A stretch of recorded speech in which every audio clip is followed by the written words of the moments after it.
हरियाणा का सियासी मैदान दिलचस्प होता हुआ नजर आ रहा है, लिहाजा सूबे में 90 विधानसभा सीटों पर चुनाव का ऐलान हो चुका है। 1 अक्टूबर को हरियाणा में तमाम 90 विधानसभा सीटों पर मतदान होने जा रहा है और इससे पहले राजनीतिक दल कमर कसना शुरू कर चुके हैं। भाजपा और कांग्रेस पार्टी के बीच हरियाणा में सीधी टक्कर देखने को मिल रही है। क्षेत्रीय दलों की भी यहाँ पर सक्रियता नजर आ रही है और क्षेत्रीय दलों में यदि चर्चा करें तो सबसे बड़ा राजनीतिक परिवार चौटाला परिवार चुनावी माहौल में इस वक्त कहीं ना कहीं मिलता हुआ नजर आ रहा है। बात करें यहाँ पर गठबंधन को लेकर तो चौटाला परिवार में 2 पार्टियां हैं, इनेलो और जननायक जनता पार्टी। इंडियन नेशनल लोकदल की स्थापना ओम प्रकाश चौटाला ने की थी, जबकि जननायक जनता पार्टी की स्थापना अजय सिंह चौटाला ने की। वर्ष 2019 के यहाँ पर विधानसभा चुनाव से चंद महीनों पहले ही दुष्यंत सिंह चौटाला और दिग्विजय सिंह चौटाला को इनेलो ने पार्टी से बर्खास्त कर दिया था और बर्खास्त किए जाने के बाद यहाँ पर यह फैसला दुष्यंत चौटाला अपने पिता अजय सिंह चौटाला के साथ मिलकर लेते हैं, एक नई शुरुआत की जाए और उस नई शुरुआत की यहाँ पर कहीं ना कहीं जननायक जनता पार्टी की नींव से यहाँ एक मजबूत सियासी राजनीति शुरू की गई। महज 10 महीने पुरानी पार्टी ने 10 विधानसभा सीटें जीतकर हरियाणा में बड़ी भूमिका निभाई। दुष्यंत सिंह चौटाला किंग मेकर की भूमिका में दिखाई दिए।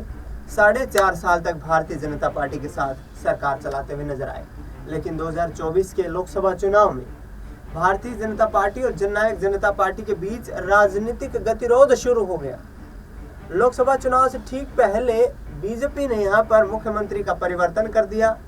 मनोहर लाल खट्टर से इस्तीफा मांग लिया गया, लिहाजा सरकार डिसमिस हो गई और नायब सिंह सैनी को नई सरकार में नेता सदन की जिम्मेदारी दे दी गई। मुख्यमंत्री की ताजपोशी होने के बाद नायब सिंह सैनी हरियाणा की राजनीति को आगे बढ़ाते हुए नजर आए।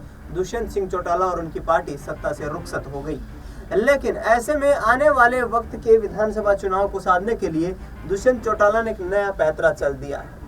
दुष्यंत सिंह चौटाला ने यहाँ पर इनेलो पर निशाना साधते हुए कहा कि कुछ लोग राजनीति को बापोती समझते थे, यानी कि अभय सिंह चौटाला को लेकर उन्होंने कड़ा कटाक्ष किया। उन्होंने कहा कि जिस वक्त 2014 के लोकसभा चुनाव में मैं महज 26 वर्ष का था, उस वक्त हिसार लोकसभा सीट से हमने चुनाव जीता और उस वक्त इनेलो हरियाणा की मजबूत पार्टी थी, लेकिन अभय सिंह चौटाला को इस बात का घमंड था कि उनके दम पर, उनके बलबूते पर ही पार्टी चलते हुए नजर आ रही है, लिहाजा उन्होंने हमारी कोई यहाँ पर वैल्यू नहीं की, सम्मान नहीं दिया और इसका नतीजा ये हुआ कि 2019 के विधानसभा चुनाव में इनेलो महज 1 सीट पर सिमटती हुई नजर आई।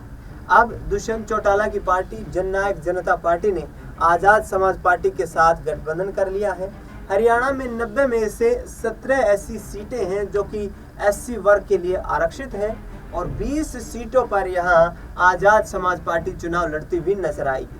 17 सीटों पर पुरजोर कोशिश यहाँ पर चंद्रशेखर रावण करने की कोशिश करेंगे, क्योंकि एससी बाहुल्य सीटें जहाँ पर जाट वोट बैंक और अन्य जातियों का वोट भी काफी निर्णायक भूमिका में रहता है। इसके साथ साथ यदि दलित वोट बैंक को यहाँ पर चंद्रशेखर आजाद साध पाए तो वाकई में हरियाणा की राजनीति में फिर से किंग मेकर की भूमिका में दुष्यंत चौटाला दिखाई दे सकते हैं। दुष्यंत सिंह चौटाला ने खुद उचाना कला विधानसभा सीट से चुनाव लड़ने का ऐलान कर दिया है और ऐसे में उचाना से यदि जीत दर्ज कर पाए दुष्यंत चौटाला तो फिर हरियाणा की राजनीति में भी एक बड़ा परिवर्तन लाने की कोशिश करेंगे। आपको बता दें कि विधानसभा चुनाव से ठीक पहले यहाँ पर इनेलो ने बीएसपी के साथ गठबंधन कर लिया है, यानी कि एक ही तरकश के 2 तीर, दलित वोट बैंक के 2 बड़े चेहरे, मायावती जो किसी राजनीतिक पहचान की मोहताज नहीं है, चंद्रशेखर आजाद जो कि हाल ही में सक्रिय होते हुए नजर आ रहे हैं, लगातार बार बार ये प्रयास कर रहे हैं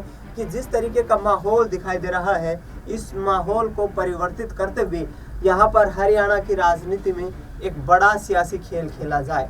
ऐसे में दलित वोट बैंक के सहारे राजनीति को साधने का प्रयास दोनों पार्टियों की तरफ से किया जा रहा है। नेता प्रतिपक्ष भूपेंद्र सिंह हुड्डा ये आरोप लगाते हुए बीजेपी पर नजर आ रहे हैं और दुष्यंत चौटाला पर किसान विरोधी होने का आरोप लगा रहे हैं कि किसान आंदोलन के वक्त पर जब प्रदेश के नौजवानों किसानों को उनकी आवश्यकता थी, उस वक्त दुष्यंत चौटाला बीजेपी की बी टीम के रूप में काम करते रहे। लेकिन अब जब उनको चोट लगी है, जब उनको झटका लगा है, तो फिर से उन्हें यहाँ पर हरियाणा के लोगों की याद आ रही है। दूसरी तरफ नायब सिंह सैनी प्रदेश के मुख्यमंत्री ये कहते हुए नजर आ रहे हैं कि पिछले जितने भी वर्षों का कार्यकाल हरियाणा की सियासत का रहा है, उसमें सबसे बेहतरीन कार्यकाल यहाँ पर भारतीय जनता पार्टी का रहा है। पिछले 10 सालों में नायब सिंह सैनी का कहना है कि हमने प्रदेश के लोगों के लिए तमाम जनहितैषी योजनाएं चलाई हैं। लेकिन बड़ा सवाल ये खड़ा होता है कि नायब सिंह सैनी जो कि महज 3 महीने पुराने मुख्यमंत्री हैं, उनके खिलाफ जो एंटी इनकम्बेंसी तैयार हो रही, जो मनोहर लाल खट्टर के खिलाफ एंटी इनकम्बेंसी तैयार हुई, क्या उसको काटने में सफल हो पाएंगे? बड़ा सवाल ये भी खड़ा हो रहा है कि दिग्गज नेता नायब सिंह सैनी की मुख्यमंत्री के तौर पर ताजपोशी करने से नाखुश नाराज नजर आ रहे हैं और हरियाणा की राजनीति में बड़ा सियासी परिवर्तन करने की बात भी कहते हुए नजर आ रहे हैं। चाहे रणजीत सिंह चौटाला की बात कर ली जाए, चाहे राव इंद्रजीत सिंह की बात कर ली जाए, ये तमाम दिग्गज नेता जो हैं हरियाणा बीजेपी के जो फैसले हैं उनसे काफ़ी खुश नहीं है। हाईकमान ने जिस तरीके के जो फैसले किए हैं उनसे काफ़ी आहत हैं और आने वाले वक्त में हरियाणा में बड़े सियासी परिवर्तन की बात भी कहते हुए नजर आ रहे हैं। राव इंद्रजीत सिंह खुलकर ये कहते हुए नजर आए कि यदि मुझे चीफ मिनिस्टर नहीं बनाया गया तो हरियाणा का राजनीतिक मानचित्र बदल जाएगा। यानी कि साफ तौर पर कहीं ना कहीं ये संकेत देने का प्रयास राव इंद्रजीत सिंह की तरफ से किया गया कि यदि हरियाणा का ओबीसी वोट बैंक जो कि कहीं ना कहीं अहिरवाल क्षेत्र में मौजूद है, वो यदि यहाँ से नाराज हुआ तो बीजेपी को सत्ता से हाथ धोना पड़ सकता है। कांग्रेस पार्टी इस वक्त भारतीय जनता पार्टी पर आरोप लगा रही है, वहीं भूपेंद्र सिंह हुड्डा और राव इंद्रजीत सिंह एक दूसरे से साठगांठ कर चुके हैं।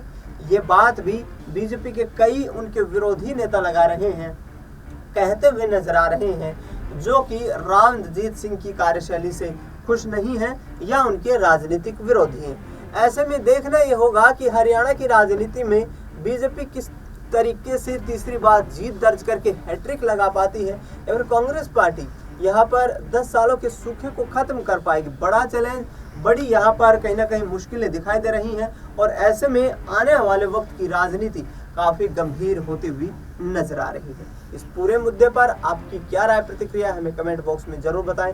फिलहाल इस खास कार्यक्रम में इतना ही।